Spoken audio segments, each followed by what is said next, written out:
নমস্কার।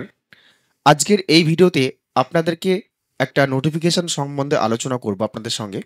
সেটা হচ্ছে ২০২৪ এর একটা নোটিফিকেশন, যদিও সেটা এখনো অনগোয়িং প্রসিডিওরও রয়েছে। তো আপনারা সেটা সবাই জানেন, পঞ্চায়েত ডিপার্টমেন্ট থেকে প্রত্যেক বছরে কিন্তু নিয়োগ হয় এবং লাস্ট নিয়োগ কিন্তু ২০১৭ তেই হয়েছে। তারপরে কিন্তু নিয়োগটা হয়নি। তারপরে এই ২০২১ এর পরে একটা প্রথম যে ২০২৪ এ নোটিশ দিয়েছে, সেই নোটিশে কিছু পদের কথা উল্লেখ করেছে। সেই পদ নিয়ে আজকে আলোচনা করব, যেটা আগামী বিধানসভার আগে হয়তো খুব শীঘ্রই। সেটা অনগোয়িং প্রসেসই রয়েছে, এখনও সেটা প্রসিডিওরে চলছে।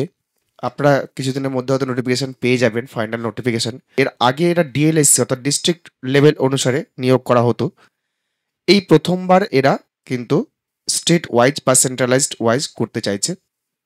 সেক্ষেত্রে এই পরিবর্তনটা আনার জন্য অনেক দিন ধরে প্রসিডিওর চলছে। তো আশা করছি আগামী বিধানসভার আগে এটা সম্পূর্ণ প্রসিডিওর কমপ্লিট হয়ে যাবে এবং খুব শীঘ্রই আপনাদের এই পোর্টালটা কিন্তু রিক্রুটমেন্ট প্রসেস শুরু করে দেবে। তো দেখে নিন, আমি এখন যে অফিসিয়াল ওয়েবসাইটে রয়েছি, West Bengal panchayat recruitment management system, সেই অফিসিয়াল পোর্টালে রয়েছি এবং এখানে ক্যান্ডিডেট লগ ইন এবং রেজিস্টার নাও দুটো অপশন আপনারা দেখতে পাচ্ছেন। তো আপনারা এখানে শুধু এখন রেজিস্টার করতে পারবেন বা লগ ইন করে দেখতে পাবেন কি করছেন না করছেন। আমি রেজিস্টার নাওটা পরে আপনাদের অন্য কোনো ভিডিওতে ডেডিকেটেড ভিডিও দেখিয়ে দেবো কী করে লগ ইন করবেন। এখানে সব কিছু আপনি আগের থেকে কিন্তু ইনপুট করে রাখতে পারেন। যখন অ্যাপ্লাই ছাড়বে তখন কিন্তু আপনারা শুধু অ্যাপ্লাই করে দিলেই হয়ে যাবে। কিছু ডকুমেন্ট আপলোড করার কোনো প্রয়োজন থাকবে না। সামান্য কিছু ডকুমেন্ট বা ইনফরমেশন দিলেই হয়তো হয়ে যাবে। তো আমি চলে যাচ্ছি সেই নোটিফিকেশনের ব্যাপারে, যে এক্সিকিউটিভ অ্যাসিস্ট্যান্ট, নির্মাণ সহায়ক, কর্ম সহায়ক যেগুলো থাকে, সেক্রেটারি যেগুলো থাকে, সেগুলো পোস্টের ব্যাপারে চলে যাচ্ছি। আমি যে উপরে দেখতে পাচ্ছেন নোটিফিকেশন বা অ্যাডভার্টাইজমেন্ট, এখানে ক্লিক করছি। ক্লিক করার পরে এখানে দেখুন নোটিফিকেশন লাস্ট ২০২৪-এ ছেড়েছে, ২৭শে ফেব্রুয়ারি ২০২৪ উল্লেখ করা আছে এখানে। অনেক দিন ধরে নোটিফিকেশনটা ছেড়ে দিয়েছে। এখানে আপনি যদি ক্লিক করেন অ্যাটাচমেন্টে, নোটিফিকেশনটা আপনার ডাউনলোড হয়ে যাবে। আমি এখানে ক্লিক করছি। দেখুন নোটিফিকেশনটা আমার খুলে গেল। এখানে দেখতেই পাচ্ছেন government of West Bengal panchayat and rural development department, joint administrative building. তো এখানে ডেটটাও এখানে উল্লেখ করা আছে ২৭শে ফেব্রুয়ারি ২০২৪। এই ডেটে নোটিফিকেশনটা দিয়েছিল।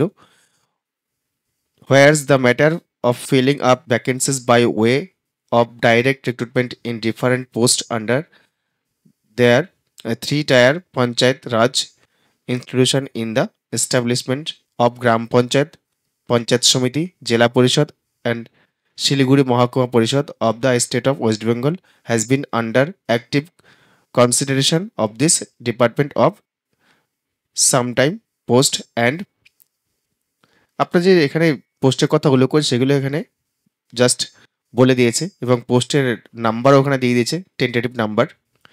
দেখুন এখানে দেওয়া আছে হোয়ার on the basis of the report received from the district a proposal was moved for filling up ৬,৬৫২ such post lying vacant in 3 tier panchayat bodies of sub-state, which has been concurred by the finance department and approved by the state cabinet।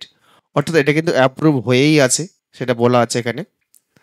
তো এটা আগে কিন্তু district ওয়াইজই হতো, এখানে সেটা উল্লেখও করে দিয়েছে। এই প্রথমবার সেটা কিন্তু দেখুন ডিএলএসসি ওয়াইজ ডিস্ট্রিক্ট লেভেল আগে ছিল, সেটা এখন স্টেট ওয়াইজ হতে চলেছে। এটা ডিএলএসসি বলতে বলতে অর্থাৎ লাস্ট যে নিয়োগটা হয়েছে সেটা কিন্তু ডিস্ট্রিক্টে প্রত্যেকটা ডিস্ট্রিক্ট থেকেই নিয়োগটা ছেড়েছিল এবং আপনারা হয়তো পরীক্ষাও দিয়েছিলেন। তারপরে আর পরীক্ষা কিন্তু হয়নি, লাস্ট ২০১৭তেই হয়েছিল। তো এবার দেখে নেওয়া যাক পোস্টগুলো কী কী আছে। দেখুন আপনার হোম পেজে এসে এই যে ক্যান্ডিডেট গাইডলাইন, এখানে যে অপশনগুলো আছে লিস্ট অফ পোস্ট, এই অপশনে যাবেন। গেলে পরে দেখুন এই যে আপনার এক্সিকিউটিভ অ্যাসিস্ট্যান্ট সপ্তাহ প্রথমে চলে এসছে। এখানে অ্যাটাচমেন্ট দেওয়া আছে, এই অ্যাটাচমেন্টে দেখুন ক্লিক করুন, আপনার কিন্তু পোস্ট ডিটেলস চলে আসবে। আমি এখানে করে রেখেছি, সেটা দেখে নিন। এই যে executive assistant recruitment to different post of panchayat bodies, executive assistant অর্থাৎ অঞ্চলের যে হেড তার এখানে পোস্ট আছে। এলিজিবিলিটি ক্রাইটেরিয়া দেওয়া আছে এখানে। এখানে গ্র্যাজুয়েশন হলেই হয়। এখানে পোস্ট গ্র্যাজুয়েট ডিজায়ারেবল দিচ্ছে পোস্ট গ্র্যাজুয়েট, অর্থাৎ গ্র্যাজুয়েট নয়, পোস্ট গ্র্যাজুয়েট হতে হবে, আর ডিপ্লোমা ইন সোশ্যাল ওয়ার্কস। আর এজ এজ লিমিট যেটা দেওয়া আছে সেটা দেখতেই পাচ্ছেন। দেখুন এজ দেওয়া আছে 18 থেকে 43, এই যে। আর বয়সের যেটা ছাড় থাকে সেটা কিন্তু অলরেডি কিন্তু আছে। এবং একটু নিচের দিকে চলে যায়, দেখুন বেতন স্কেল। এটা হচ্ছে পে লেভেল 9 এর আছে 18,900 থেকে 74,500। এবার আসি যে সিলেবাসটা থাকে, এমসিকিউ সিলেবাস থাকে, সেটা হচ্ছে ইংলিশের 25 mark, Bengali 25 mark, arithmetic 25 mark, GK 25 mark, English and rural সেখানে 10 মার্ক, আর ইন্টারভিউ হচ্ছে 15 মার্ক। এই হচ্ছে মার্ক ডিভিশন। এটা হচ্ছে এক্সিকিউটিভ অ্যাসিস্ট্যান্টের ক্ষেত্রে। এবার আমি অন্য একটা পোস্টে চলে যাই। এবার দেখুন গ্রাম পঞ্চায়েত কর্মী। এখানে এসেনশিয়াল কি আছে, আপনার সিটিজেন অফ ইন্ডিয়া, এবং এখানে বোধহয় must have final examination class 8, অর্থাৎ আপনার ক্লাস 8 পাস করলে কিন্তু হয়ে যাবে। এই যে এসেনশিয়াল কোয়ালিফিকেশন দেখতে পাচ্ছেন। আর এজ হচ্ছে 18 থেকে 43, আর স্যালারি হচ্ছে 70,000 থেকে শুরু, 43,600 থেকে শেষ, লেভেল 1। আর সিলেবাসটা কি আছে দেখে নিন। এই যে আপনার সিলেবাস এমসিকিউ টাইপ, ইংলিশ 10, তারপর ক্লাস 8-এর কিন্তু সব কিছু থাকবে, বেঙ্গলি 13 মার্কস, আর আপনার অ্যারিথমেটিক 10, তারপর হচ্ছে জিকে 10, আর টোটাল মার্কস ইন্টারভিউতে থাকবে 7 দেওয়া আছে। এবার পরের প্রশ্নে চলে যাই। এবার দেখুন নির্মাণ সহায়ক। নির্মাণ সহায়কে অবশ্যই আপনাকে ডিপ্লোমা ইন সিভিল অবশ্যই পাস করে থাকতে হবে। দেখুন মাস্ট 2 নম্বর যেটা আছে, must have diploma in civil engineering from any institute of recognised government of central government. আর সিটিজেন অফ ইন্ডিয়া তো অবশ্যই হতে হবে। এজ ওই সেম 18 থেকে 43। স্কেল অফ পে এখানে লেভেল 12 মানে অনেকটা বেতন, বুঝতে পারছেন এক্সিকিউটিভ অ্যাসিস্ট্যান্টের থেকেও বেশি বেতন এটা। শুরু হচ্ছে 35,800 থেকে এবং শেষ হচ্ছে 92,100, অর্থাৎ এটা ভালো একটা স্যালারি আছে। আর আপনার সিলেবাস এখানে আছে ইঞ্জিনিয়ারিং সিভিলে 65 মার্কস, ইংলিশে 13, আর জিকে হচ্ছে 7 মার্কস, আর ইন্টারভিউতে 15 মার্ক। এখানে অবশ্যই আপনাদের খেয়াল রাখবেন, এটা কিন্তু ইঞ্জিনিয়ারিং ডিপার্টমেন্ট এবং সম্পূর্ণ আলাদা ডিপার্টমেন্ট, এবং বেতন এর হাই স্কেল বেতন একদম। এবার দেখুন গ্রাম পঞ্চায়েত সহায়ক।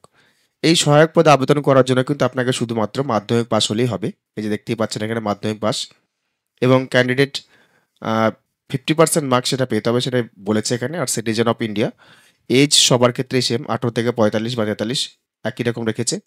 আর স্কেল অফ পে সেটা দেখে নিন। পে লেভেল আছে 5, এবং স্কেলটা দেখুন 21,000 থেকে শুরু, 54,000-এর শেষ। এমসিকিউ সিলেবাস দেওয়া আছে, এটাও এমসিকিউ, এবং ইন্টারভিউ হচ্ছে 15 মার্ক, একই সিলেবাস দেওয়া আছে আপনাদের। এবার দেখুন সেক্রেটারি। এখানে আপনাকে হায়ার সেকেন্ডারি লাগবে সিটিজেন অফ ইন্ডিয়ার সঙ্গে সঙ্গে। ডিজায়ারেবল হচ্ছে 6 month formal training using personal computer, অর্থাৎ একটা এক্সপিরিয়েন্স লাগবে ট্রেনিং। এক্সপিরিয়েন্স বলতে আপনার সার্টিফিকেট লাগবে 6 মাসের বা 1 বছরের হলেও হবে। এজ একই রকম 18 থেকে 45, আর স্কেল অফ পেস লেভেল 6, 22,700 থেকে 58,500।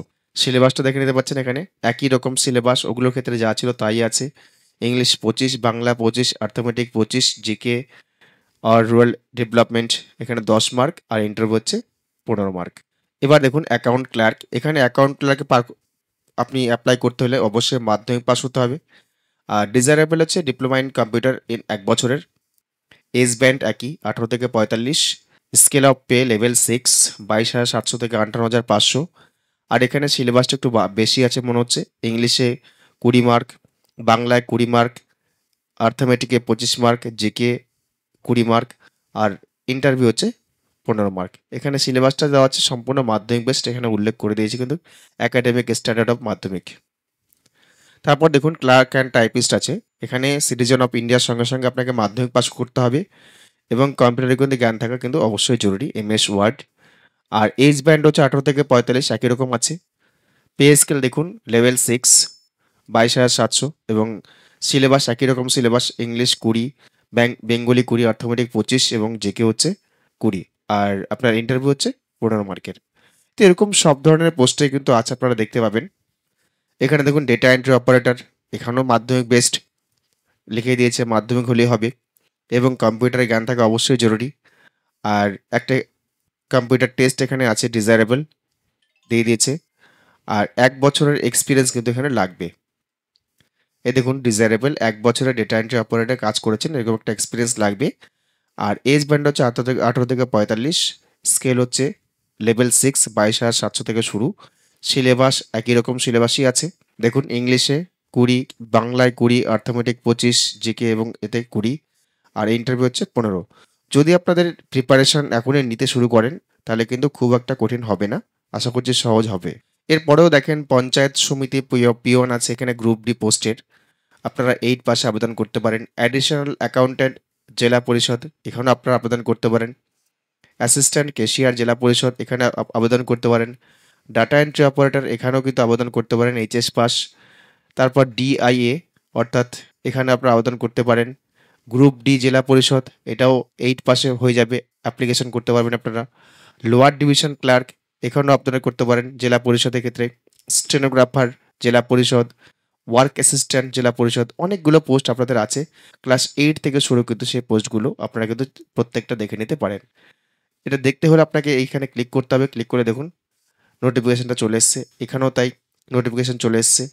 এবার আমি জাস্ট দেখাই গ্রুপ ডি যে জেলা পরিষদ যেটা আছে সেটা দেখিয়ে দিচ্ছি আপনাদেরকে। দেখুন খুলে গেল। এবার খুললে এখানে দেখতে পাচ্ছেন এই দেওয়া আছে সিটিজেন অফ ইন্ডিয়া আর ক্লাস 8 পাস। দেখুন 8 পাস হলে কিন্তু গ্রুপ ডি আপনারা অ্যাপ্লিকেশন করতে পারবেন। আর এজ ব্যান্ড একই রকম আছে। আর বেতনও কিন্তু ভালো বেতন আছে। এই দেখতে পাচ্ছেন স্কেল অফ পে লেভেল 1 17,000 টাকা, এবং এখানে সিলেবাসটা কিন্তু 8-এরই সিলেবাস, সেটা দেওয়া আছে এখানে। আর ইন্টারভিউ হচ্ছে 7 মার্কের। এবার দেখুন লোয়ার ডিভিশন ক্লার্কে এসেন্সিয়াল, এখানে মাধ্যমিক হলেই হবে বলছে, মাধ্যমিক পাস এবং নলেজ ইন টাইপিং রাইটিং অর্থাৎ কম্পিউটারে জ্ঞান থাকতে হবে। আর এজ ব্যান্ড যা ছিল 18 থেকে 45 সেটাই আছে। এখানে দেখুন লেভেল 6-এর পে বেতন হবে 22,700 থেকে শুরু, 58,500-তে শেষ। আর সিলেবাসটা হচ্ছে বাংলা 20, ইংলিশে 20, অ্যারিথমেটিক 25, আর জেনারেল নলেজে 20, আর ইন্টারভিউতে 15 মার্ক। তো এরকম অনেক ধরনের পোস্ট আছে, আপনারা কিন্তু একা করে দেখতে পারেন। তবে সিট সংখ্যা কিন্তু আরও বাড়তে পারে, অনেক দিন ধরে নিয়োগ যেহেতু বন্ধ আছে আরও বাড়তে পারে এবং বাড়বেও আশা করছি। যতক্ষণ পর্যন্ত না এই ফাইনাল নোটিফিকেশন ছাড়ছে ততক্ষণ পর্যন্ত আপনারা কিন্তু এই পোর্টালে রেজিস্টার নাও করতে পারবেন। রেজিস্টার নাও করে সেক্ষেত্রে আপনাদের সমস্ত তথ্য কিন্তু জমা করতে পারবেন যখন ফাইনালাইজ নোটিফিকেশনটা ছেড়ে দেবে। যাই হোক, আপনারা যদি মনে করেন যে আপনাদের এই রেজিস্ট্রেশন করে রাখবেন, অবশ্যই করে রাখতে পারেন, এবং রেজিস্ট্রেশন করে রাখলে আপনাদের ফাইনালাইজড একটা সামান্য কিছু ইনফরমেশন দিয়ে আপনারা কিন্তু ফর্ম ফিল আপ করে রাখতে পারেন। আমি এর নেক্সট পরবর্তী ভিডিওতে আপনাদের দেখাবো কী করে রেজিস্ট্রেশন করবেন, সম্পূর্ণ প্রসিডিওর সেই ভিডিওতে দিয়ে দিব, আপনারা দেখতে পাবেন। এই দেখুন রেজিস্ট্রেশন পোর্টাল এখানে আছে। রেজিস্ট্রেশন করার পরে আপনার সমস্ত ডিটেলস কিন্তু এখানে আপলোড করার জায়গা আছে এবং সেটা আপলোড করতেও পারবেন, আমি সেই ভিডিওতে বিস্তারিত বলে দেবো। আর এই পোস্ট আমি আগেই বললাম আরও বাড়বে হয়তো, অনেক দিন ধরেই যেহেতু নিয়োগ বন্ধ আছে এবং অনেক রিটায়ারমেন্ট হয়ে গেছে, অতএব সেই অনুসারে মনে করাই যায় আরও বাড়তে পারে। আপনারা প্রস্তুতি রাখুন, অবশ্যই কিন্তু আপনাদের এই রিক্রুটমেন্ট প্রসেসটা হবে এবং সেটা অনগোয়িং প্রসেসের মধ্যেই রয়েছে, খুব শীঘ্রই হয়তো পাবলিশ করে দেবে। আপনারা প্রস্তুতি নিলে পরে কিন্তু আপনাদের সুবর্ণ একটা সুযোগ রয়েছে। আজকের ভিডিও এখানে শেষ করছি।